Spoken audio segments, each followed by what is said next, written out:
El PA ha acollit aquest dimarts la semifinal del 19è certamen de lectura en veu alta dels centres educatius de Cerdanya. Hi han participat 5 escoles amb un total d'11 alumnes que han estat prèviament seleccionats als seus centres. És la primera vegada que el certamen se celebra a Cerdanya, ja que fins ara els alumnes havien de desplaçar-se a Ripoll. L'objectiu és, doncs, promoure la lectura entre els més joves. I al final la lectura en veu alta, que és un tipus de lectura que no fem habitualment, no? Habitualment llegim de manera interna i la lectura en veu alta requereix altres habilitats també, no? L'entonació, saber posar bé els punts, les comes, saber llegir les frases perquè tinguin un sentit i per donar un sentit al text i que cadascú al final posa amb la seva personalitat, posa també la personalitat, la vessa dins el text, no? Un per un, els estudiants han llegit un fragment del llibre. En el cas dels alumnes de cicle mitjà, categoria gromets vermells, el llibre escollit per l'organització ha estat Els pòstits del senyor No hi soc.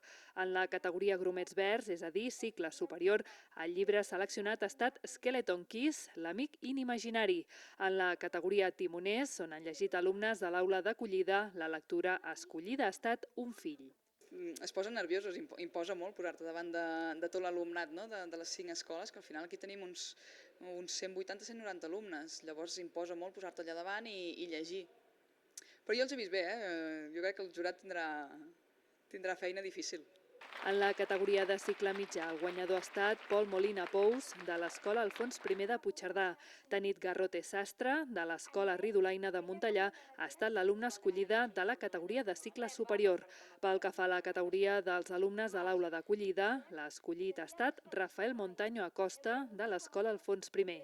Tots ells representaran la comarca en la final territorial que tindrà lloc el 25 d'abril a Girona.